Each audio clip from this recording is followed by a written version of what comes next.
I guess we're live. Let's skip that. Okay. All right. So I want to thank everyone for joining me today at Elisha Space. I'm not sure where my intro went, but that's okay. I'll work through it another day. I'm happy to have Bill Palter with me today. He is the author of the book, The Great Awakening.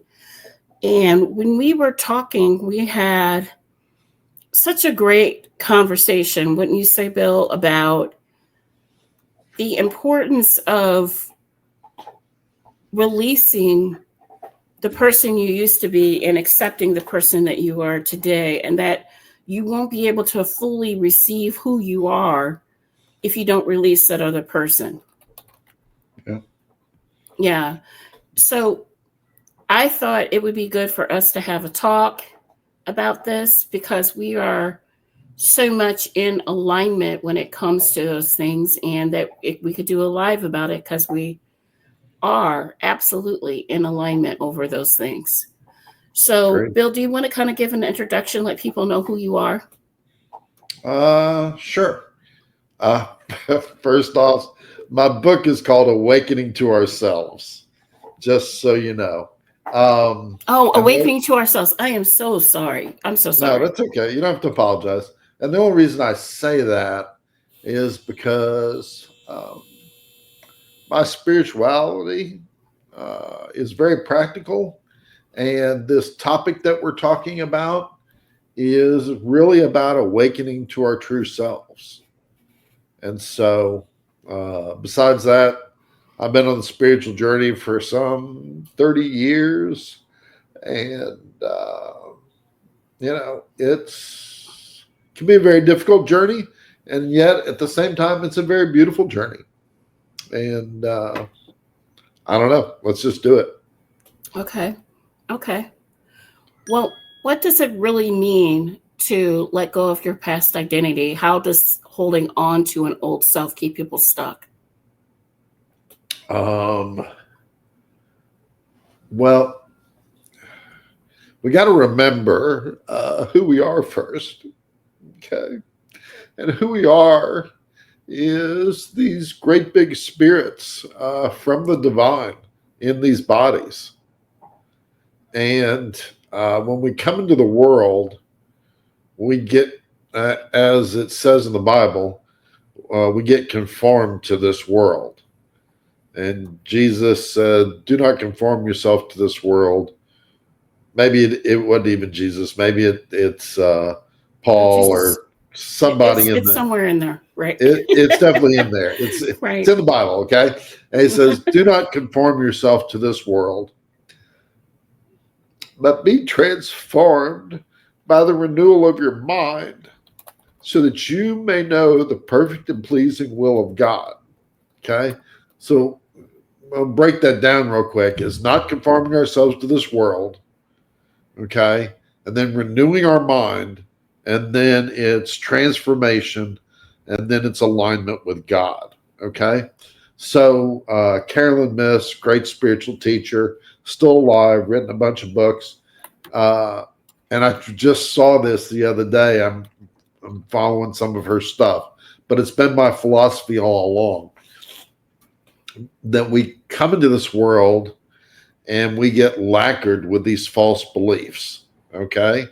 And Carolyn Miss says that we come into this world and we have a tribe, whether that family is that tribe is a family, whether it's a religion, whether it's a political national type of tribe, whether it's a societal role that you play, but we identify with the rules of these tribes.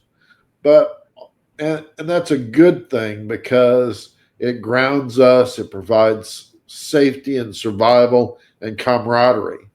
But what uh, what Jesus, what God calls us to do is not to conform to this world.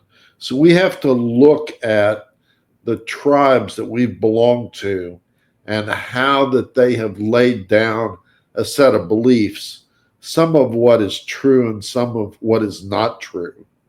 And so by looking at those beliefs uh, and dissolving what is not true, we slowly but surely begin to recognize again the beauty of our souls and the power of the divine that is inside of us instead of conforming to the world. And conforming to the world can be, running after money or uh, over shopping or watching too much technology, screen time. It can be lots of different things.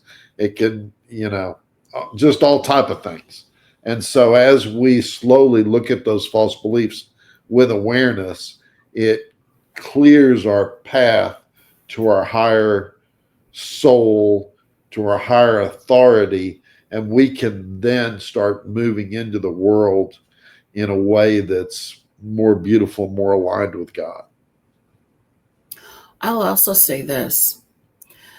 It also has to do with no longer accepting the negative narrative that was spoken over you from a place of trauma or to put you in your place, or, like the words like you are not enough, or you're never going to be anything, you're never going to go anywhere, like those, especially when you're a child, because that person who's caring for you, whether it be someone in your family or someone else who's a caregiver over you, that individual can be someone, if they're speaking words over you that are not uplifting, not nourishing, you're never going to be able to really receive all the good that is coming to you, because you'll think to yourself like, well, I'm not good enough for this, or it won't matter like what the award is, it won't matter what the accolades are, because in your mind you're going to think, well, it's not good enough, I'm not good enough for this, I'm not enough for this.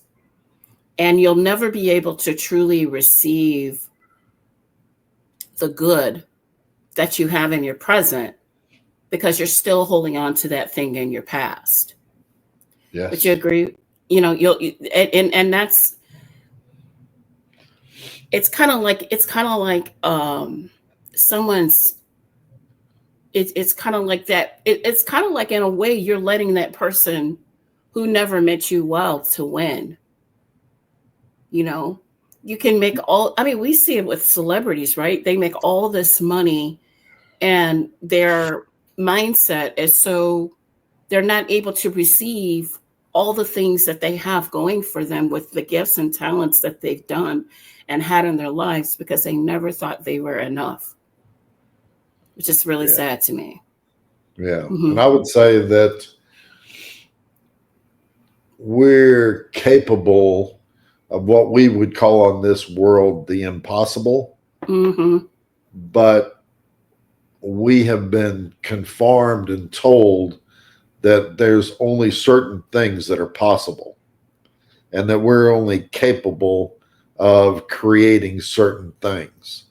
But once we are able to drop that negative programming that you talked about Right. and we're aligned with God, then everything is possible. Nothing is impossible. The impossible is something that we put on ourselves and we agree to what society or the people around us have told us. Right. And what's wrong with just enjoying your present? It's like we don't give ourselves permission to enjoy our present. I mean, the past, we don't have anything, we can't do anything about the past, but we Right. can do something about our present. Absolutely. Absolutely. Bill, was there a moment in your life when you realized you were clinging to an identity that no longer served you? And what was that process like for you? Uh, Sweetheart, I have those about every 2 or 3 days. I feel you.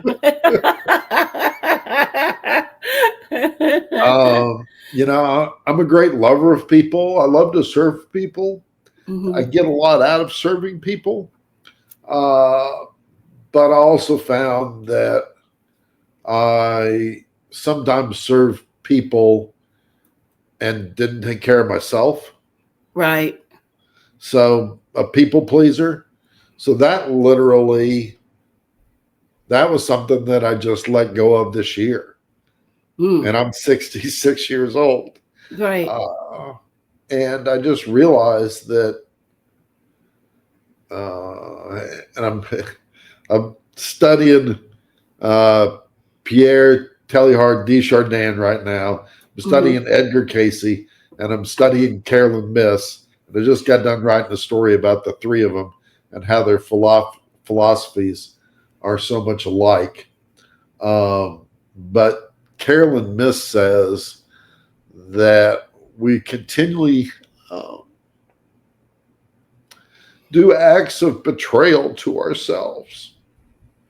And that as we start to recognize that we're actually doing acts of betrayal, that we can turn that around, basically.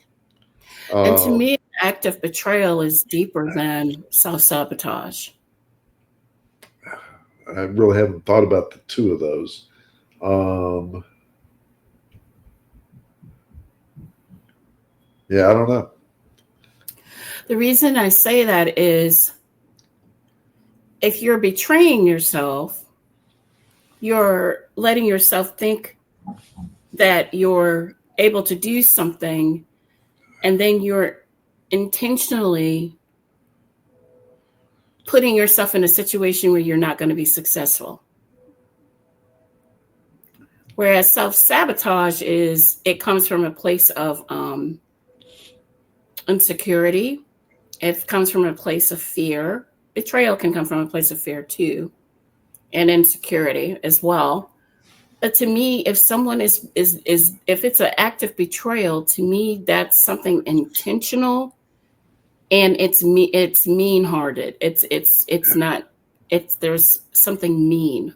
There has to be a dislike of self for you to betray yourself. Yeah, I guess that's true. Whereas to me, self sabotage is like, it comes from holding on to um, a negative narrative that you have about yourself, and you're thinking, well, I'm never going to be a good enough, or I'm never going to go anywhere, or I'm never going. And so let's say you find yourself, hey, Sunshine, Florida, good to see you. It's you see yourself in that light, and you realize, you know, I'm not good enough to have these things, or I'm not worthy enough to have these things. So you do something to try to, you know, put yourself in a position to where you're not able to get it. Like maybe you get a speaking engagement and you cancel at the last minute, knowing that that's going to put you in a bad place. Uh huh. To me, that's like a self sabotage. Yeah, that makes a lot of sense. How does the author define betrayal that you were referring to, the person? Um, it's a good question. I guess when you're not trusting yourself per se. Mm-hmm.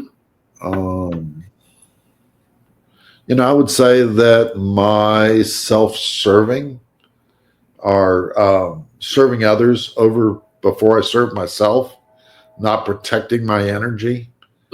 That's You know, huge. that's an act of self-betrayal, letting myself get exhausted when I should say no because I want to please people. Mm-hmm. That's an act of self-betrayal. Right. Uh, yeah. So lack of boundaries. Yeah, not really crazy about the word boundaries, but there's a lot of words I'm not crazy about because words are so limiting. But Mm-hmm. yes, I mean, when you are ignoring yourself to take care of others, on a continuous basis, then your boundaries are low, or it's an act of self-betrayal, however you want to state it. So like the show's titled Trading Sorrow for Joy. So right, it's so true. Sunshine, Florida is so true. How have you traded that sorrow and made it into a joy? I'm making you think today. You are making me think today. I think anytime,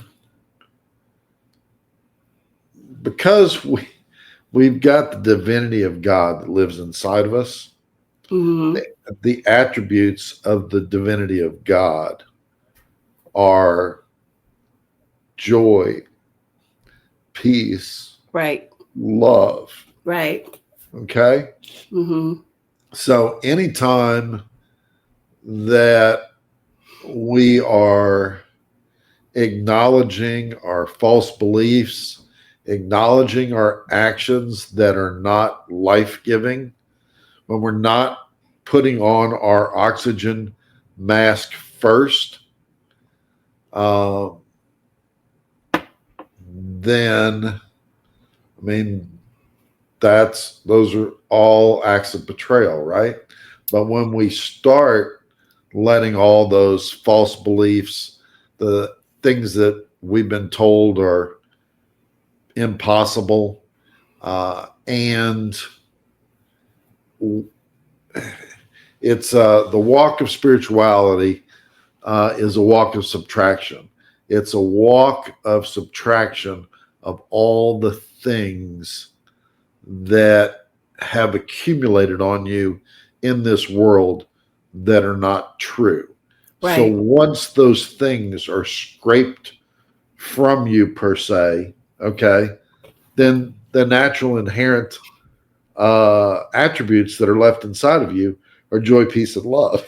Mm-hmm. So Mm-hmm. they just naturally come out. Right. Right. I think for me, um, I think for me, it for me, and I'm going to get personal on this live. One of the things I had to receive was one of the things I had been holding on to was when I was in the process of getting divorced from my husband, now ex-husband, amen. Um, um, it was the fact that he had told me that because I was a single mother, no man would want me. Yeah. So when I would start seeing people, because that relationship was an abusive relationship. When I started seeing people, I would think in my mind still, I would hear his voice because that was one of the things he would try to say to me to get me to stay. Sure. So what I realized is that I'm more than just a mother, and there are things about me, and my singlehood had nothing to do with me having children. You see where I'm coming? Like that's one of the things that I do. I am a mother. I'm also a professional. I am also a daughter. You know what I mean? Like I'm more than just what someone else says about me. And when I shed, like that word you stated, when I let go of the negativity that was said around that, then me letting go of that negativity and embracing who I am, the person that I am.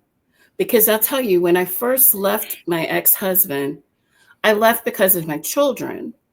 But eventually, I left because I stayed gone because of me, because I knew that there was a better version of myself. I knew that the negative messages that I was receiving, even from childhood, were not real for me. Yes. That they were meant to kind of be abusive and put me in my place, if you want to say it that way. And so that was something that I did too, is I had to let go of, release, no longer allow, no longer permit even those comments to be even be said in my space. Like if someone was going in that direction, I had to I would pivot the conversation or exit the conversation, because I was no longer aligning myself with something that was a lie. And when I learned to release that, when I learned to let that go, then I was able to better receive what was due to me, you know. So that's just an example there as well from my side as well, you know. It's beautiful sharing. And, you know, as you grow spiritually, as you slough off all this stuff and you become more godlike, we're already gods. We just have to realize it. Um, the people that are hanging in the negative energy, they don't resonate anymore. And Right. when you're in that relationship, especially in a marriage, which is a form of a tribe, whether you're in your church, uh, people, when you're not conforming to them, it makes them uncomfortable. So in turn, they try to guilt and shame you. Mm-hmm. Okay. And because they want to hold you in that negative energy, because the Mm-hmm. darkness, even though the darkness and the light are obviously both very important, the darkness doesn't want the light. Right. Okay. And so the darkness tries to hold on as much as it can to the light because it needs the light, Right. right? Um, so that's one thing. The other thing is, I would tell you that Jesus said, until you learn to hate your mother, your brother, your father, your sister, you will not really know the kingdom of God. And in a way, that's talking about releasing negative people. But what I really think it's about is our identity with our roles. Like if I identify myself as a father, if I identify myself as a good friend or whatever it is, then society has placed expectations on those roles. Mm-hmm. And when we realize that we don't have to play any roles anymore, all we are is bringing ourselves, our God selves, our light into the world, and we're experiencing different ways to become more aligned with God and more divine. Then, you know, what does it mean to be a mother? What does it mean to be single? What does it mean? It just all falls away. And then the only thing that's left is joy and love and peace. Right. Right. And I also equate character. I also equate identity to character, not your role, because you know, Sunshine, Florida. You're right. I am more than a single mom. You know what I'm saying? I am more than that. But what I am to my core is I'm a good person to my core. I try to treat people with kindness to my core, no matter who you are.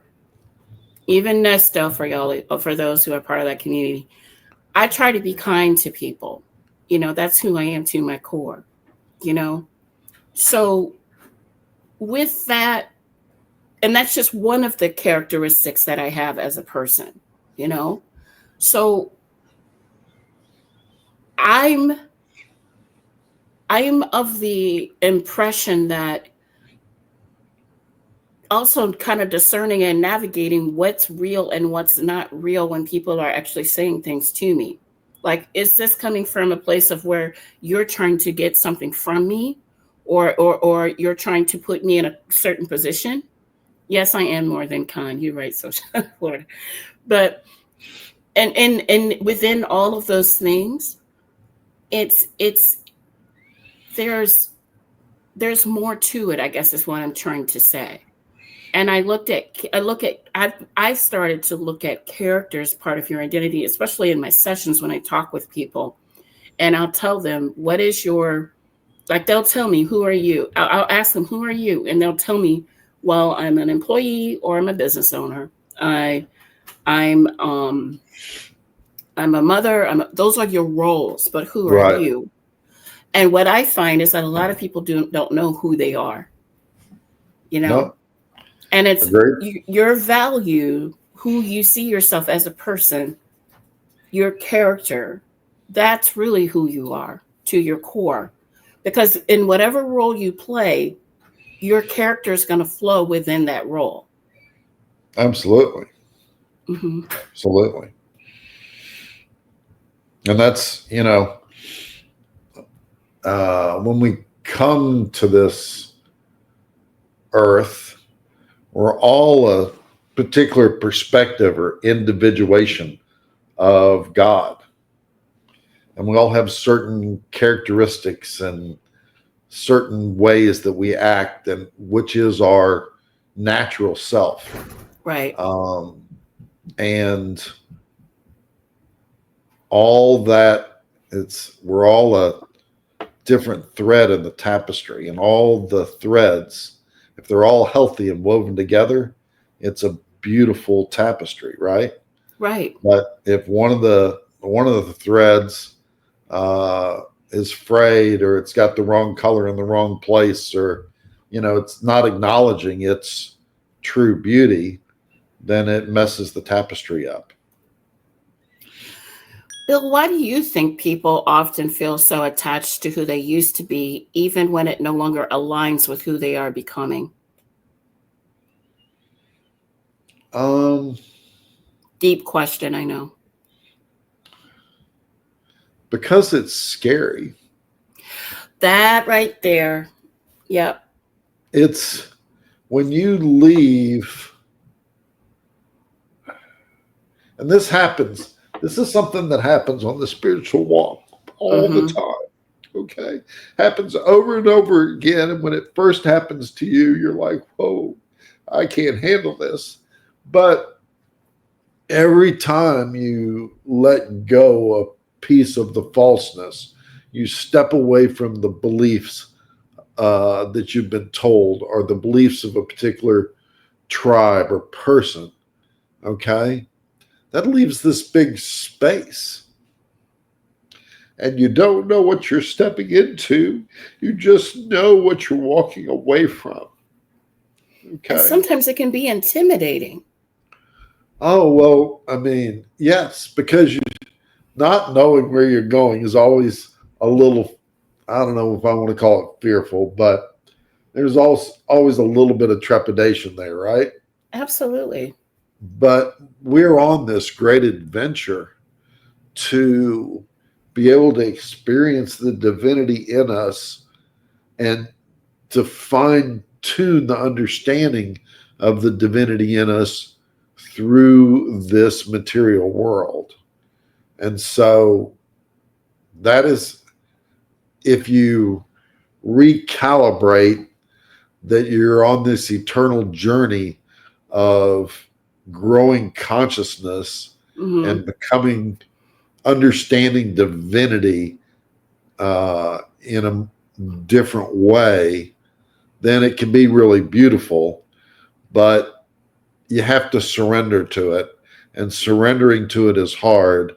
And every time when we walk up a set of steps, you have to leave the last step to go to the next step. And it's that in between process where you have got your foot on the next step, but your other foot hasn't left the step below it. And it's that uncomfortable place. And so that's what the spiritual walk is, and that's what letting things go is, and that's why it's uncomfortable. And when you're in a tribe, uh, and you're stepping away from that tribe or that false belief that everybody else believes in, Mm-hmm. okay, then you feel shame and guilt. And people shame and guilt you to try to keep you in the tribe because it's a Which part is of a your old form of self. abuse. Like It is a form of abuse, and they don't even realize it. And right. you don't even understand how to process it the first couple times. Mm-hmm. And it's sad. The other thing is it's sad because people come into your lives and you build these relationships with them. And then, and it's a natural process and it's a good process. Uh, but then as you continue to grow and that person no longer resonates with you, okay, they just drop away. And so it's this where you're always kind of looking for safety and security and love. It's never really a stable thing if you're seeking it in the outside world. And so ultimately, this whole process drives you back to your inner self, and which is your inner self is the divinity of God that's animating you. I've always said the more that you know you, because I think a lot of people don't know themselves. No, They don't. But the more you go into your own healing journey, whatever that looks like, the more you have a better understanding of who you are. So, you know, your capacity to put up with people bringing harm, it becomes so much more diminished yep, because they may say things about you or to you, but it doesn't really mean anything because you know who you are. yeah. Right. I The view beauty, those friendships as seasonal. Some of them I don't even see as friends, to be quite frank with you, because sometimes Sunshine, Florida, the friendships to me are I'm like, what I sometimes the friendship is transactional. Like, what are you getting from me? You're getting something from me, and why are you not wanting to see me shine? You right? know, so it's also transactional as well. But I agree with you because the more you know who you are and the greatness of who you are, because we're all amazing in our own ways. We're all amazing. So Absolutely. so the less capacity you have to put up with the other stuff. Yes. And, this kind of gets back to this. Well, we hadn't brought it up yet, but it gets back in my mind, it gets It's back okay. to conditional love Right. versus unconditional love. And I don't really even like the word unconditional love. I like the words loving without condition. Okay. Mm-hmm. Because unconditional is kind of overused. But, lots of our relationships are based on conditions. Right. Okay. You're giving me this and I'm getting this and you're getting that. Right. Um, and and at some level that's okay, but when you understand that God loves us without condition, and that love without condition resides in us all the time, then you can enter into relationships and you're not looking for things from anybody else. Mm-hmm. You're just enjoying being with these people. Right. And then if those relationships, the people are needy or they're there's not an energetic balance, Mm-hmm. then they just fall away, and that's okay. Sunshine Florida says, I say friends because good or bad, you taught me a lesson. That's true. Even if we no longer speak, I learned something from you. And Empress Kaya, I think that's, I hope I'm sorry if I mispronounced it, says love without condition. Wouldn't the world Yeah, be a more beautiful place if we all loved without conditions? You know? yeah, but that is part of the journey, and without the friction, okay, without the pain, we don't grow, True. right? So everybody is doing the best they can from their given point of view at any given point in time. And so, we're all evolving at different stages and different levels. And everything that causes you pain or causes you to turn back toward yourself, that sandpaper, that friction, all drives us to God. Okay. Something I think about is that story of Lot and his wife. Remember that story in the Bible where it talks about how they were leaving the city and they were told, don't look back. Yeah. And the wife turned back and she turned into stone. And I feel like sometimes that's an example of what a step point looks like for us if we're looking back. If we're in the process of not embodying the person that we are becoming. Yes. That And it puts you in a stuck point because you can't let go of that person. agreed. And Jesus says, and I usually think about this as the spiritual walk, but Mm-hmm. it's the same thing that you're talking about here. Jesus says, put your hands to the plow and don't turn back. Right. And that is about the spiritual walk, but that is also about relationships, about leaving old energy, leaving old patterns, not conforming to the world. It's all of that. Mm-hmm. And, plowing uh, is hard work. Right. Right. So, this can be hard work. And sometimes that can be, sometimes that means that we have to change our circles. Sometimes that means that we have to change our conversations. You know, sometimes that means that we may even have to change employment because where you are is no longer serving you. That's exactly right. And that what's serving you and not serving you, that in itself is a great flag to hold up every once in a while and go, is this serving me? Okay. And not that we don't serve others. Okay. But when something's continually not serving you, that's an act of betrayal to your soul. And you're holding yourself back. And you have to acknowledge that and then release it. And, releasing what's familiar is not easy to go to the place of the unfamiliar, which we talked about already. And it also touches on the fact of embodiment, which is something we've talked about one-on-one, and we're touching on here in order to embrace the embody and embody the person that you are becoming, you can no longer accept some of the things that you allowed in your present anymore because you're embodying that new person.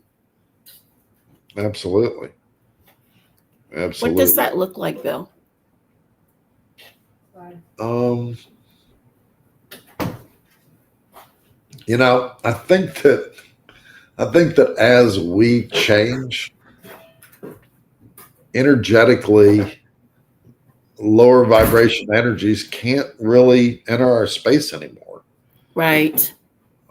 So I think that the process, it's not that we have to, say to our old friend, hey, I can't hang out with you anymore. Just over time, it no longer serves either one of you and it just dissipates. And so people come in like clouds. You learn from them, they learn from you. They cause some friction, which causes you pain, which makes you look deeper within. You thank them for that, and then they pass on. And some people come in as a cloud and they love on you for a period of time, and then they pass on too because you've received the love you needed, and uh, and so that's just the way life works. Now, I will say this. I'll say that sometimes becoming and receiving the joy for your past sorrow, sometimes that sorrow comes from a place of trauma, right? And so Oh it's yeah. really hard to accept that. I'm thinking about situations of SA, or I'm thinking about situations of where there was some sort of assault that occurred. Yeah. And so it becomes difficult to become or feel like you can walk into and be that person. And I know you're not a mental health professional, but I'm just No, I'm not. asking you the question. Um, and I can add, of course, I will add to with my professionalism and expertise as a counseling expert. Um, how does someone who's faced a trauma do that trade from sorrow to joy? You know, I would love to tell you that. I mean, two things. I've had a ton of pain in my life, okay? Mm-hmm.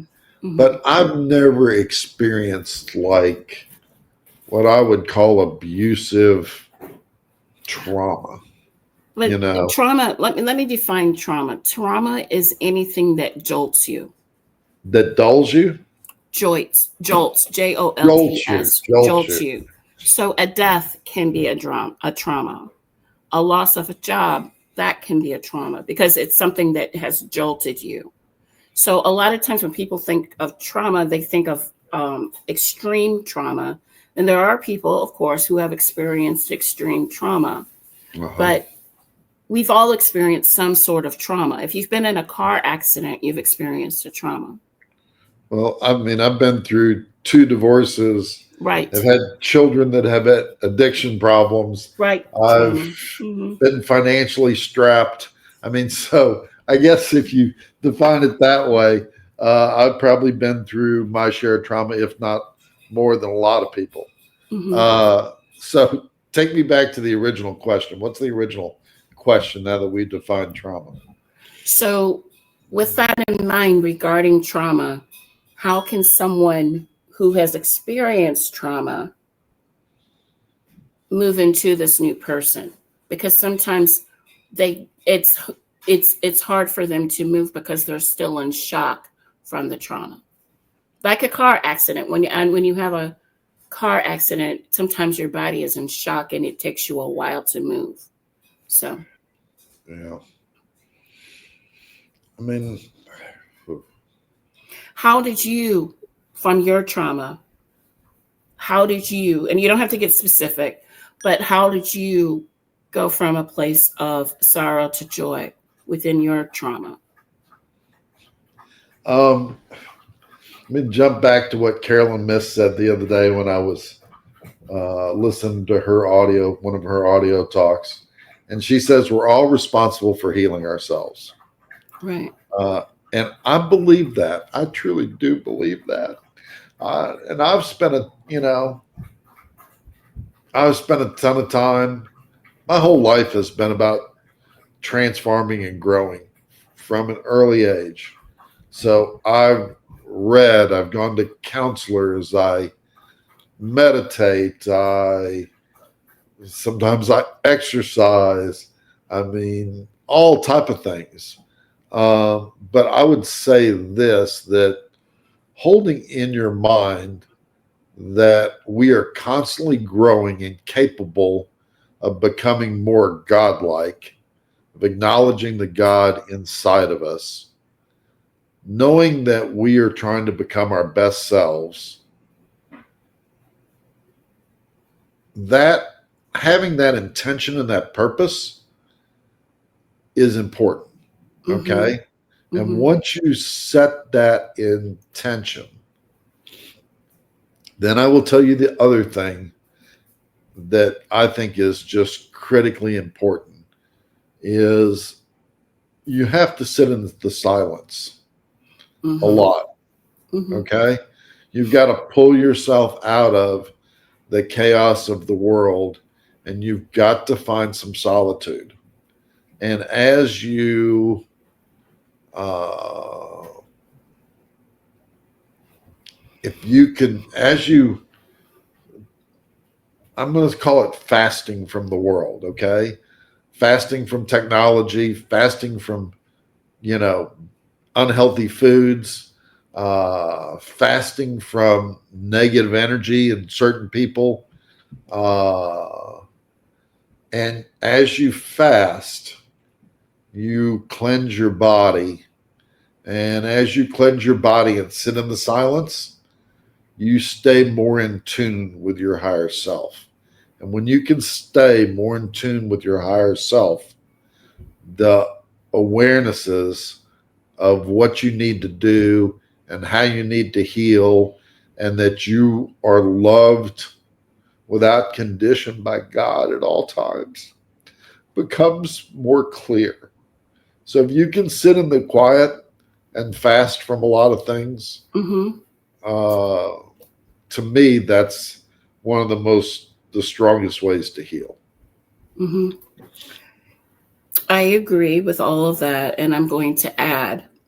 So, a lot of times when someone has experienced, like you talked about the divorce, a traumatic experience, you've already shifted. You've already gone to another place Yep. because trauma changes you. Yep. You're no longer, and I think to some degree, I think that's a gift of trauma. You know, Oh yeah. Sunshine, Florida, she says, I think she meant to say, got to silence the noise that is vertically true. I'm experiencing that now. Yeah, you have to silence the noise.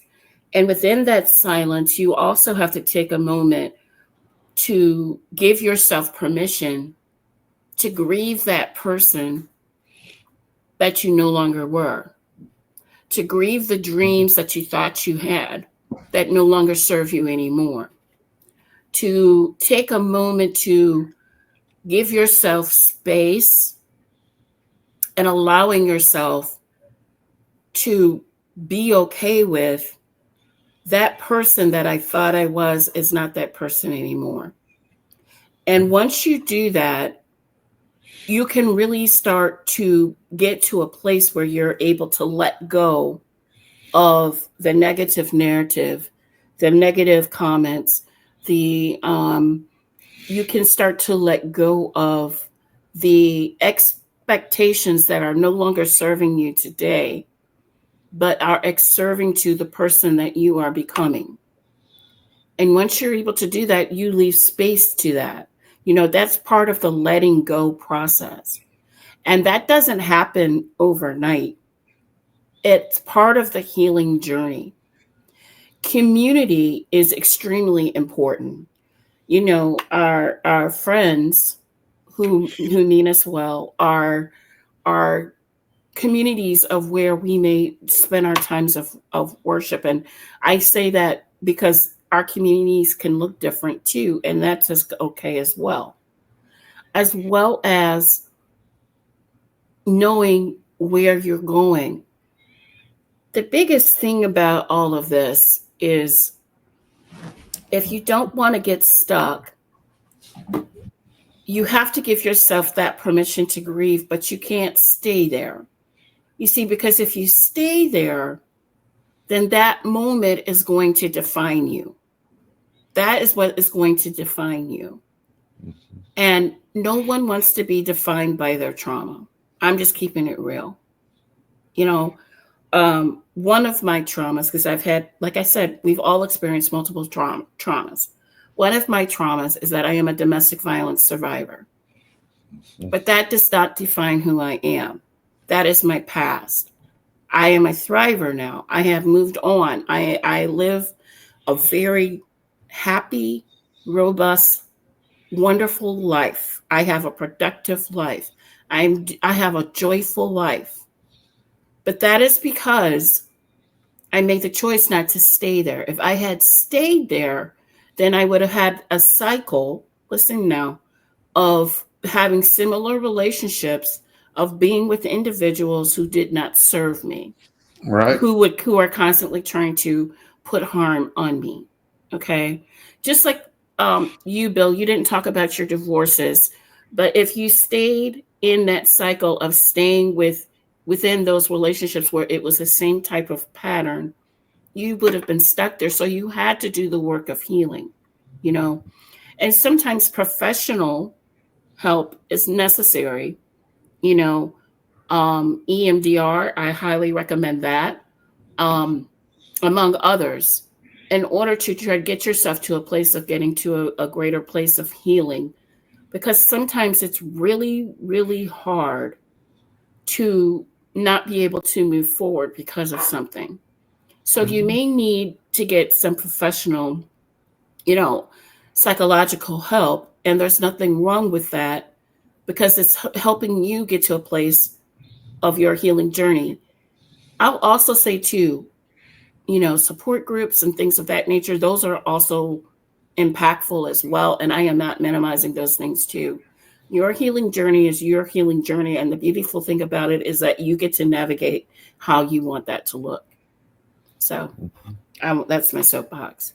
But And I would say that any tool that you can use, right, whether it's counseling, a support group, listening to a video, reading a book, podcast, right. Mm-hmm. podcast, uh, sitting in the quiet, exercise, eating right, any tool that you can use to continue your conscious journey and bring about health and acknowledge the love and the peace and the divinity that is already inside you, then use it. And that goes into the mind body connection. And we've talked about that too, one on one. What affects us in one area affects us in another area. What affects us, if you know, if we have some challenges within our trauma, eventually, if it's not worked through, it's going to affect you in your physical body. So Absolutely. so we really do need to work through these things so that we can have that abundant life, that healthy, happy life that we're meant to have. Um, Bill, how would you say that self forgiveness plays a role in the process of the transformation? Um, yeah, I got a lot on that one. I figured I First read your off, stuff. fair enough. Yeah, I got a whole thing on that. Um, First off, you have to understand forgiveness. For is the front of something, like the fore of a boat is the front of the boat as opposed to the aft of the boat. And to give is a present. Okay. We've really been in our tribal religions, we have really been hammered with this. We have to seek forgiveness from God. Okay. And there's going to be some type of judgment, and we're going to potentially end up in heaven or hell. And I came to the realization when I had difficulties with another person, and you know, I felt like I needed to forgive them, and I was meditating in a cemetery for like 7 hours one day, and God told me, I say God told me, uh, Spirit told me, I told myself, whatever happened, Hmm. uh, that this is an adventure that we're on. Okay. And God allowed us to have this adventure and to make whatever mistakes that we needed to make to become, to understand our divinity at a new level. Hmm. So, this concept that we have to give ourselves forgiveness, or we have to get forgiveness from God, or that we have to forgive others, or others have to say they're sorry to us, to me is really just a completely, totally false philosophy, because God has given us, God always loves us. He's given us the ability to go on this adventure. He knows we're going to make mistakes. So, in advance, in the front, for God has given us the space to do that. And so once we realize that, if somebody does something to us, and we feel like, oh, they need to apologize to us, the they don't. If somebody does something to me, they don't need to apologize to me. I've forgiven them already because God has already forgiven me. Okay? Because there really is no such thing as forgiveness. It's just that we're on this adventure and we're all going to make mistakes. So, and I don't need an apology from somebody. And before somebody even gives me an apology, I've already forgiven them because there is nothing to forgive.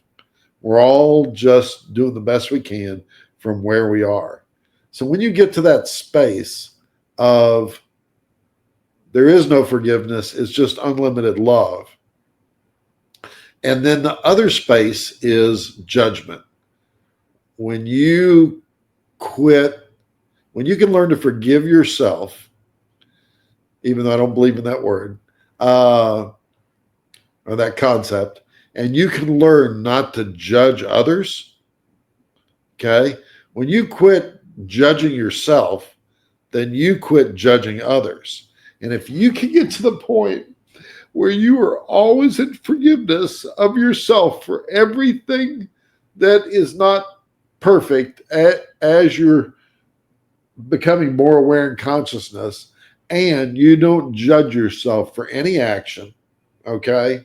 When you can hold that forgiveness and non-judgment in your heart for yourself, then you have forgiveness and non-judgment for everybody in your life, and that and the world and the whole. And that is a very peaceful place to be. So that's my spiel on forgiveness. Okay. My perspective is different. I'm not saying one is wrong and one is not wrong. It's just different. No, mine is definitely more right. So I'm joking, sweetheart. I'm joking. So the way I see, I've defined forgiveness. It is releasing the offense of what you feel like you have done to yourself or others have done to you. And because if you think about it, in that space of unforgiveness, there's an offense. Someone said or did something that offended you. And once you release that offense, it gives you space to receive the more healing. It's like a trade. So you're releasing the offense so that you have room to receive the greater healing that's due to you. So let me say this to you real quick, okay? Mm-hmm, mm-hmm. What if the offense was there just to lead you to another level of understanding? Well, you won't see that if you're offended because offense is like a blinder. So once you release that offense, then you're no longer offended. You're not moved or shifted by what happened. Exactly. So in order to, but it's releasing the weight. I like what Sunshine Florida says. Let me read it. She says, please. It's releasing the weight hold on the dead weight does absolutely nothing. If releasing the weight hold on to the dead weight does absolutely nothing for me. Probably holding on to the dead weight does absolutely nothing for me. Right. You can't receive like we can only hold so much in our hands. Exactly.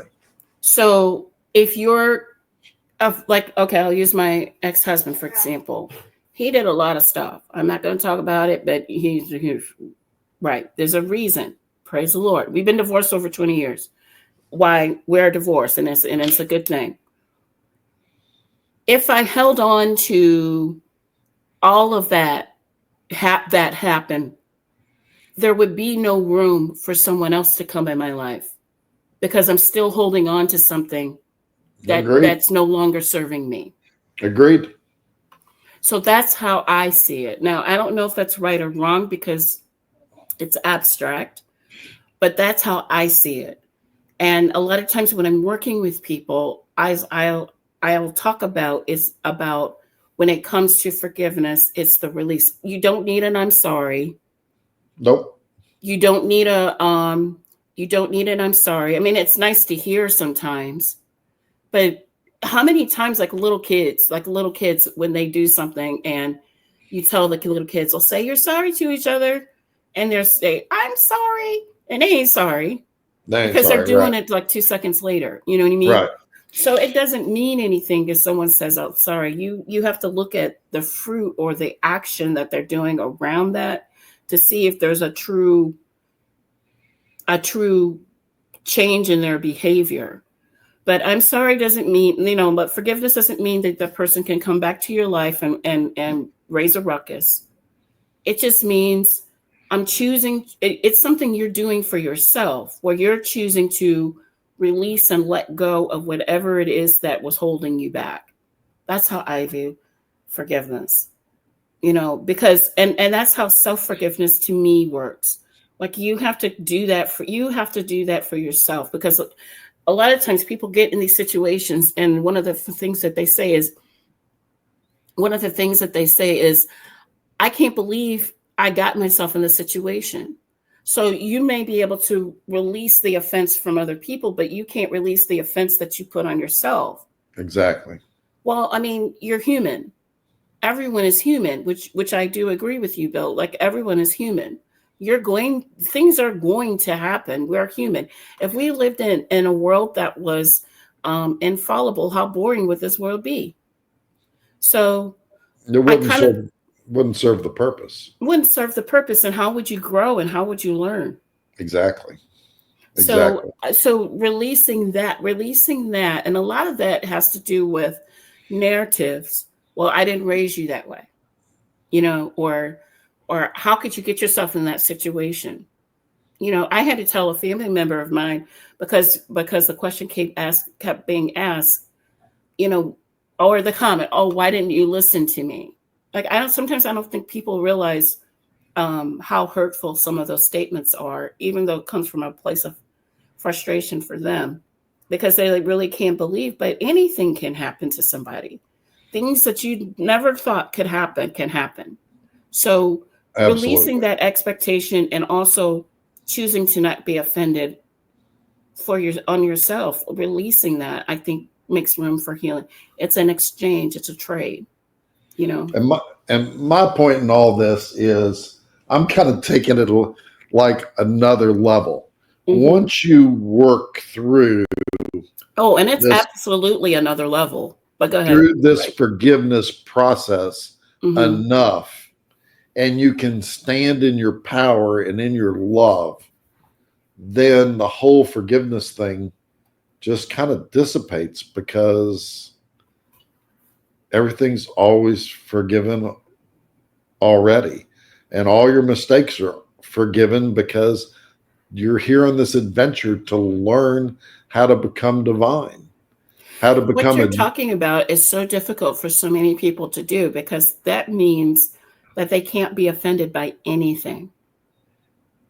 well, that doesn't mean, yes, you can't be offended by anything.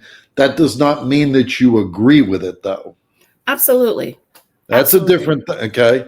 Hmm. I look out in the world, and every once in a while, when I'm in a little bit of a sad mood, I'm like, this place is a dumpster fire, Yeah.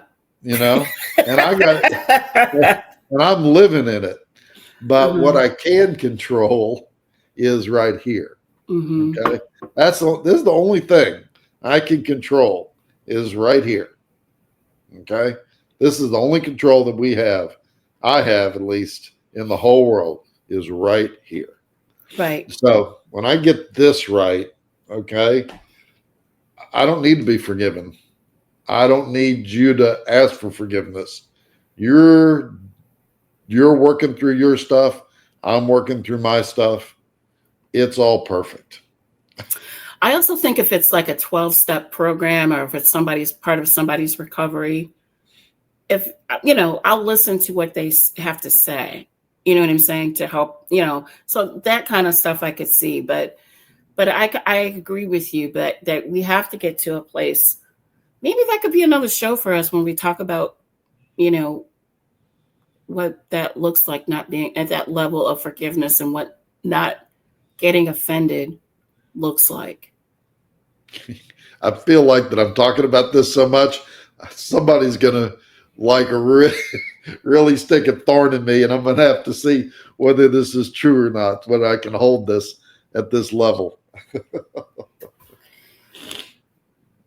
So, what habits, routines, mindsets, Bill, have you cultivated to support that version of yourself that you're becoming? Yeah. And I'm going to go back to intention. And the intention is to recognize the godness within us. Mm-hmm. And that means that you have to put your hand to the plow, your hands to the plow, just like Jesus said, and stay focused on that. And then all the things that you need to do to release the trauma, the false beliefs, the thorns that people stick in you, all that will naturally heal and fall away. But you have to have the intention to stay on the journey. And then once you have that intention, and I've talked about this already, but having a belief system to me that we are eternal takes us to a whole nother level of the way we look at what's going on here. Okay. Right. Right. I'm an eternal being over all of time and space and consciousness. Then, if somebody pulls in front of me, or somebody uh, steals $5 from me, or somebody won't let me be myself because being myself threatens their thought process. Um, None of that really matters anymore when you realize that you're an eternal being on this adventure to learn how to to understand the great divinity and love of God. The roles fall off, everything. So it's intention. I think Mm-hmm. intention is incredibly important. We Mm-hmm. have to we have to practice healing ourselves. We have to understand that we're eternal, and looking at it from that 10,000-foot perspective it's like when you're fighting a war, okay? You've got strategy and you have tactics. Strategy is the 10,000-foot level. We're going to move these troops, do this, send these bombs, whatever. And then tactics are, now we got to load the truck, and get these people here, and we've got to have supplies and this and that. Okay, right? So when we're looking at it from an eternal standpoint, our strategy is super high, Mm-hmm. and the day-to-day tactics just become natural. Okay. So going back to intention, eternality, the concept that we're eternality. And then what was my last thing? I have one more thing here, Elisha. I'll think of it momentarily. The quiet. You got to sit in the Mm-hmm. quiet. You absolutely, in my opinion, I mean, Jesus did that all the time. He Right. went down and talked to the crowds, and then he went in the garden. He went up the mountain. He went out on the boat. You have to go to the silence, and you have to stay connected to your higher self, to God. Mm-hmm. And and it's a process, right? Because as you set your intention, and as you look at things from a perspective uh, of being eternal, And then you step back and take yourself out of the world for a minute and listen to God. This process just kind of continues in these little bitty bits until you, I like to say that we are like genies, like Aladdin. Great big spirit, itty bitty body, right? Right. Itty bitty lamp. Great big spirits, itty bitty bodies. Okay. But as we go through this process, we realize our power, and power under control is humble. Humble means power under control. So, when you are power under control, if you were Jesus, there's a time when people step over the line and you got to go flip the tables over inside the temple. Okay. Mm-hmm. Mm-hmm. And that's a proper use of anger. But as we become power under control, we can control our emotions, the things outside of us, little stupid barbs and people's limited beliefs and their small energies. We can step away from that. But there are times when we have to be angry because we change as we ourselves change. We are changing the earth. We are changing the collective. Right. And that is our job as people of the light. So I think I'm done. Okay. Okay. And I agree with all of that. I also think that you kind of have to start, and this is looking at the person you are becoming. So I'll use this statement, and I know this is probably going to sound wild, but you almost have to look at things from the perspective of within the heavenlies, where from a heavenly place, are you going to get offended, or are these things like some of the things, I'm not going to get political, but some of the things that are happening, if we're moving from that kingdom minded mindset, if we're going into a place of thinking from a place of being in the heavenlies, then some of these things aren't going to offend us or bother us like they used to. Right. We're not going to get caught in the murkiness of the day to day because you're shifting into and receiving. You almost even, that's part of the embodiment by choosing to move to how is this person that I am becoming or am, but I've yet to completely walk into. How am I becoming, how is that person going to respond to these conversations? You see where I'm coming from? Like, I how do. is that person going to move? And I think when you really start to do the moving into embodying that person that you are becoming, that is boldly going and becoming that person. And that is you choosing that joy over the sadness. Yeah. It's you choosing peace over the turmoil. Mm-hmm. And it doesn't mean though that you don't look out and can see the sadness Of, because of, of there's course. because And, there's but a it lot does, of sadness. But but choosing it, where you're going to stay right, in right. the joy, Hmm. yes, definitely you need to. And that's, But it does um, help with you maybe having compassion in situations and circumstances that maybe you wouldn't have had compassion in before. oh, absolutely, absolutely. Hmm. Jesus had a lot of compassion, right? Absolutely. Jesus had a Absolutely. lot of compassion. At the same time, he was going to turn the temples, or did turn the temples over uh, in the temple. So Hmm.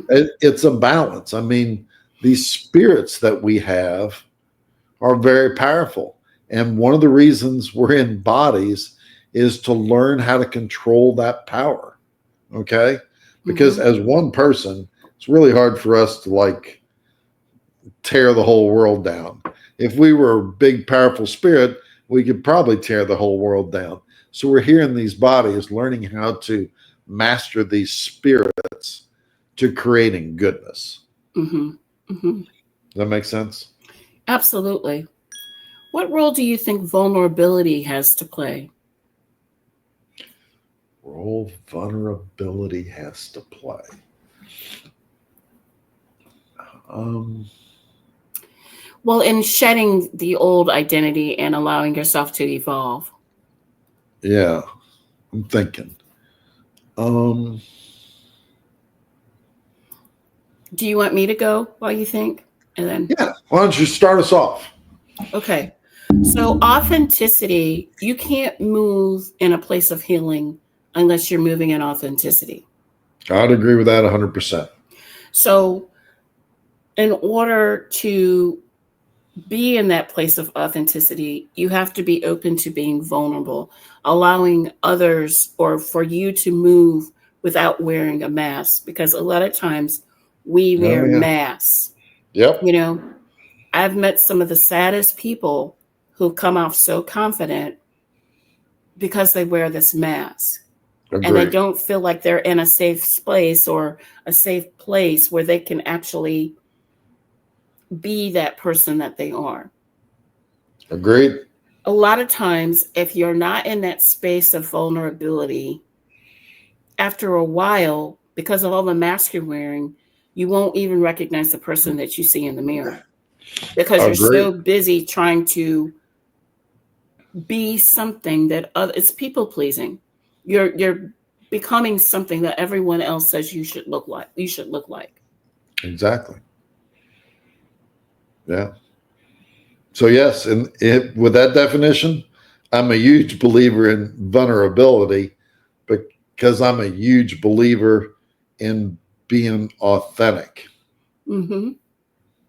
And if you're talking about vulnerability, meaning being who you are, and not wearing any mask, and is that vulnerable? Yes, that's very vulnerable in this world. Uh, So, and it's kind of tied back to me that whole humble thing, Right. humble, vulnerable, not wearing masks. I mean, just being who you are and being okay with that and knowing that the world is a hard and difficult place. Right. And, um, but when you can stay in your power, yeah, when you can stay in your power, when you are aligned with God, you can be vulnerable. Right. And vulnerable can also allow people to come to you because they know that they can share at a deep level. Mm-hmm. And then compassion happens. And, like you said the word community earlier, community is common union. Okay. Compassion is common passion. Mm-hmm. Okay. And those are beautiful things. I think about the story of David when he was getting ready to fight Goliath, and Saul gave him his armor. Well, Mm-hmm. David was just a boy, Right. so the armor was too heavy for him. Right.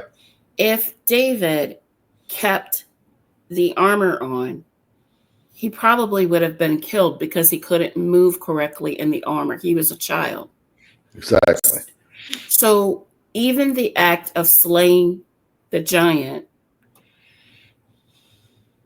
David had to become vulnerable because he had to take all of those things off and be open to receiving and be open and to even be able to move correctly.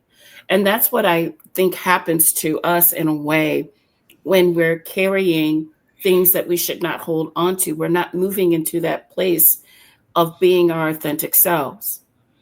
And the only way you can be your authentic self is being open to being vulnerable with people and with yourself I, and being okay with that.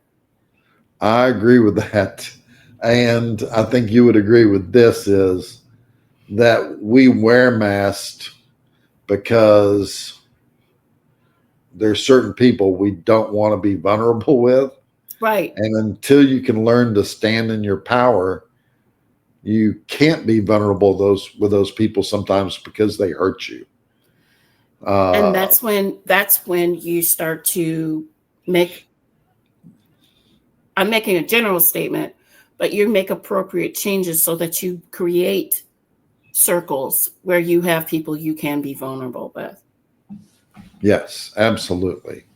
Because Absolutely. because we are not trash cans. It's not okay for someone to dump their trash on us, and think that's okay. No, So, that's their own healing process. right, right. So that goes into, like what you were saying, their own healing process and them working through that. But it's also, it can be intimidating to be vulnerable too, you know. Oh yeah, vulnerability is very hard. It's Hmm. very hard. I mean, I can be very vulnerable with people, but only people that I trust. Right. Okay, I can Hmm. I can always be authentic. Okay, but I choose who I'm vulnerable with. But it's not just because I can trust them. It's because you can't give a pearl or you're not supposed to give pearls to swine, right? Right. Because a swine does not appreciate a pearl. So you don't need to give your vulnerability to people that can't hold the beauty and see the beauty of the pearl. Absolutely. Bill, when you think about your journey, what were some small actionable steps that you take that you could share, to start releasing the old versions of yourself and moving forward to your true potential? Like what did you release? What did I release? Sweetheart, I've released almost everything, I think. Right. Um, It's a true act of surrender.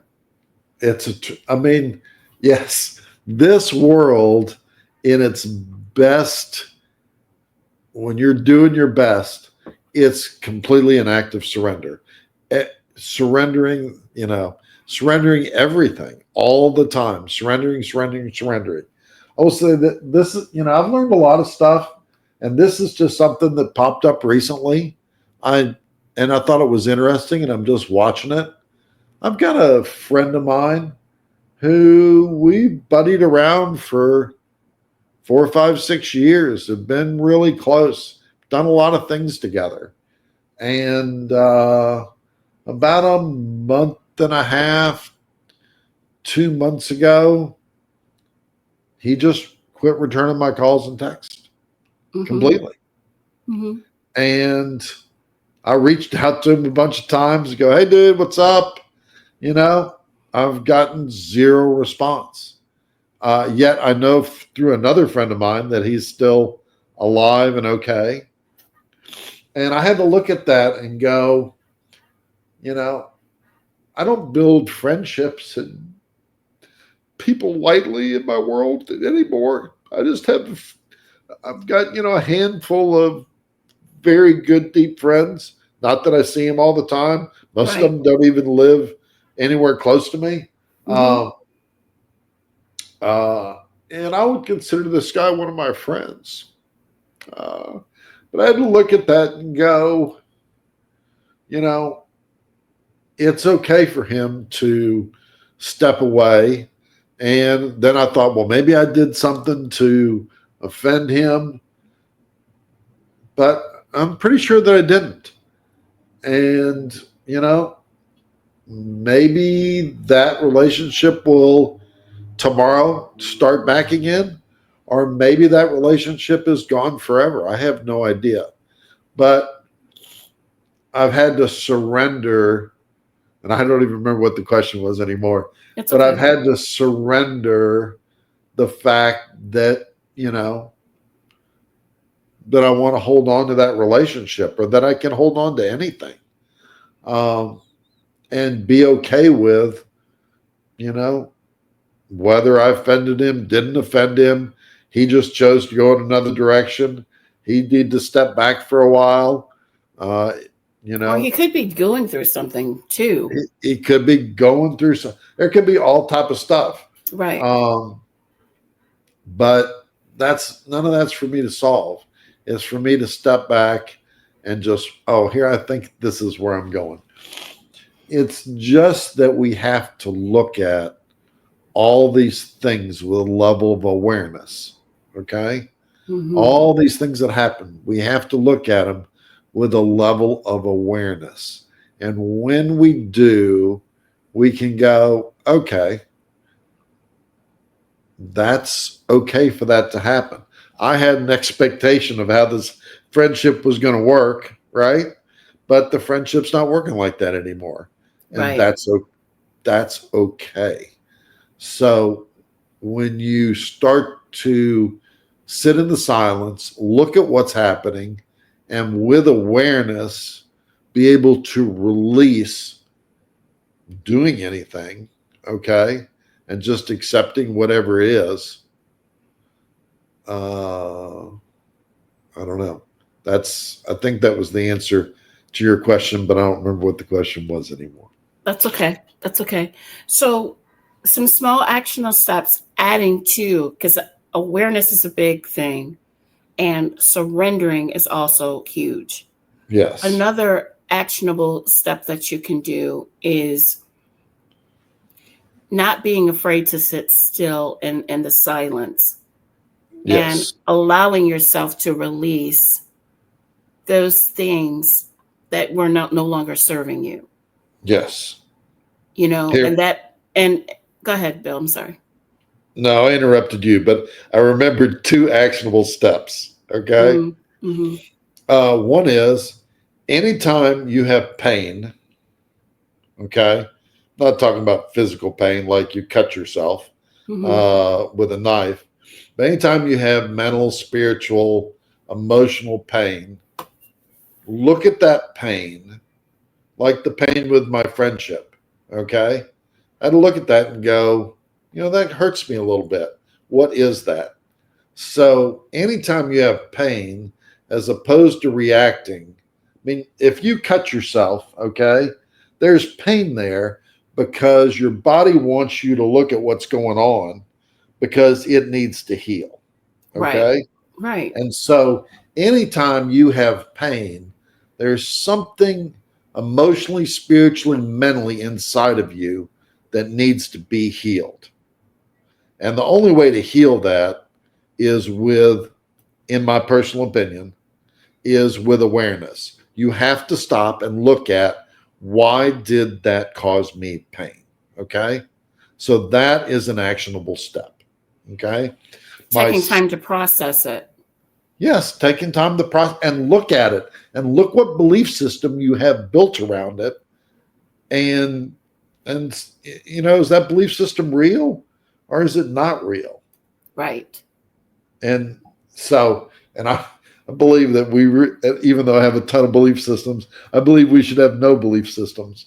Um, and then my second actionable item is that we're inherently filled with love, which I've talked about already. But every decision we make should be for love. Okay.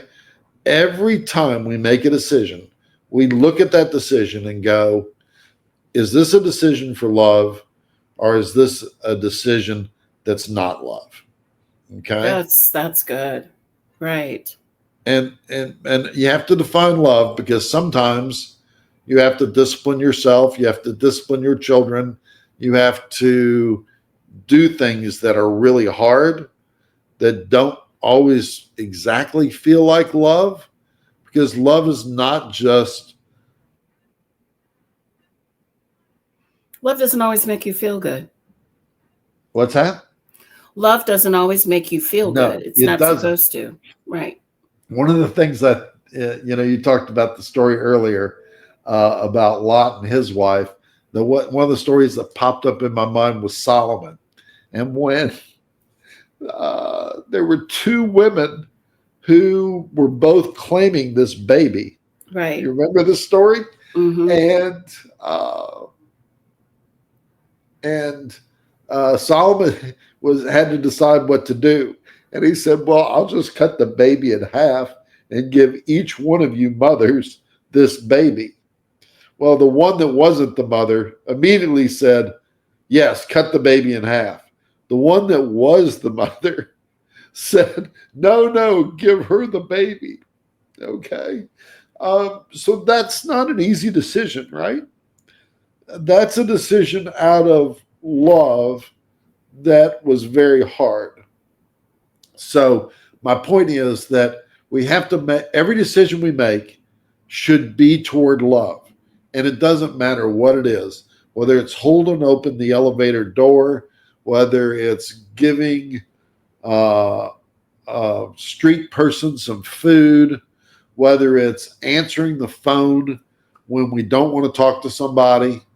Uh, and there are boundaries, right?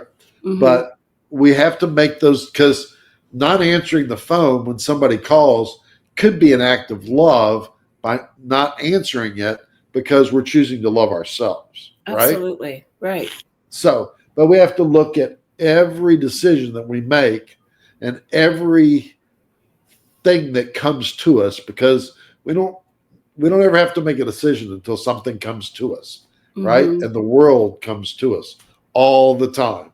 Uh, so just making that decision to love or to not love. And if you continuously make the decision to love, and you continuously look at whenever you receive pain, look with awareness at what your belief systems are that caused you that pain, and you sit in the silence a little bit, I promise you, I absolutely promise you on my life that your life will get better and you will get closer to God. That's my dog Cyrus, y'all. Sorry about that. But yeah. Um, That was acknowledgement to what I was saying, your dog. yeah, he was totally in agreement. He was totally in agreement. My son came inside and he was like, I want to play with you. So yeah. But and then he didn't play with him, so he got annoyed. But anyway, I'm in total agreement with what you said. You know, I'm in total agreement with what you said, because I think you have to do those steps, and it starts with you, taking those small actionable steps. I think of it as an exchange. And I don't know about you, but I am so glad that I'm not the person that I was 5 years ago, that trade occurred and that I was able to lay some things down. I'm always going to be and will be a work in progress. But I am so thankful that I'm not who I used to be, you know? Yeah. And at the other end of the spectrum, you're thankful for who you used to be. Otherwise, you wouldn't be here. Absolutely. Absolutely. Right? Like the conversation about that what we had a little bit about trauma. If I hadn't gone through some of the things, and you too, some of the things that I've gone through, I'm going to be the person I am today. Yeah, exactly. Bill, you mentioned your book. Do you have your book with you that you can show people, I do. and talk a little bit about that before we close? Yep. My book is called Awakening to Ourselves, the Practical Art of Building a Spiritually Aware Life. You can never remember that. But I do that too with my books too. Like when I have to show them, I'm like, okay, I forgot my book. exactly. So yeah, I do that too.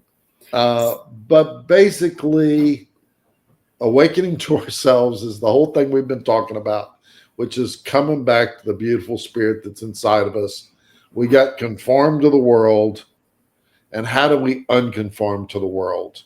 And about 3-4 years ago, when I started to write this book, Spirit told me, like, Bill, you've been through 30 years spiritual journey, and it's been really hard. And when I started this spiritual journey, the internet was in its infancy and YouTube wasn't around and all these different things. Mm-hmm. And Spirit told me to write one book that basically basically taught people the practicality of moving into a spiritual life to acknowledge the beauty and love that's inside you. And so that's why I wrote the book, so that it wouldn't take other people as long to get to this place of peace and joy as it took me. And there's no shortcutting, but there is learning and applying that learning. And so I just wanted to share. And I put examples of like things like I've told y'all today, choosing to act in love. And I've got a chapter on pain, why pain's important and how we need to look at it. And, I've got a chapter on awareness. I always say, I think it's the name of the chapter, but the beginning of change is awareness. Because when you become aware of something, then you go, oh, now maybe that's not serving me anymore. And so if we look at our pain and with awareness, we start to look at our belief systems. So I went through my whole journey. One of the things I tell people, and I don't tell it out of an ego perspective because I didn't control it, but I've had a number of Kundalini experiences, which are otherworldly. And one of them lasted for like 30 days. And the only reason I tell people that is that in those Kundalini experiences, everything in this world was perfect. I was in love with everybody. Everything was perfect. Even the things that looked ugly were perfect. So I have a true belief that this unfolding that we're going through, it's perfect, even though it doesn't look perfect. So anyway, that's my book, and it's written just like I'm talking to you. My son read part of my book. He goes, "Dad, I've never read a book like that. It's like I'm just sitting on the couch talking to you." So that's how I wrote my book. It's vulnerable. It's me. It's and I just want everybody to know that this. I think in the world, there's all this stuff about enlightenment and meditation and yoga and all these things, and they're all fine, but a lot of it's distraction. Jesus's methodology was pretty simple. He prayed, he loved people, he learned from his experiences, he sacrificed himself, and I'm not tied just to Jesus. I love lots of the prophets. I'm not tied to a religion, but Jesus is a good example, and it's a good example for Christians in the world and in the United States, which is currently kind of my market, if you want to say that. There's a lot of Christians out there, and I grew up in Christianity, so I understand it. But my book's really just trying to help you and help myself. It codified all my thought processes. So you guys, I'll make sure if it's not in the chat in the description, I'll make sure to have the link if that's something you want to look at for yourself as far as that book is concerned. Sunshine, Florida says, "Thank you for sharing your story, Bill." So thank you, Sunshine, Florida. This is, if anybody doesn't know, this is Pura Vida from Costa Rica. It means pure life. Love that. So, and I want to thank you guys all for joining us today for our live. They'll have other lives, and we might do a part 2. We got to get together because I think having a conversation around offense is a big thing too. So yeah, having a conversation about offense is big too. Not being offended, but moving in a space of not being offended, because that's another level, So I'm going to go ahead and end our stream. Thank you guys for joining us. Thank you, Sunshine, Elisha, Florida. Yeah, Can I say one more thing, sweetheart? of course you can. Thank you. Um, Maybe I've said this to you, but the word namaste means, and it's thrown around the spiritual community a lot, and people don't know what it means. But the word namaste means the divine in me honors the divine in you. So, namaste to you and namaste to everybody that ever watches this. Thank you. Thank you. On that note, namaste, everyone. And I'm going to end the stream.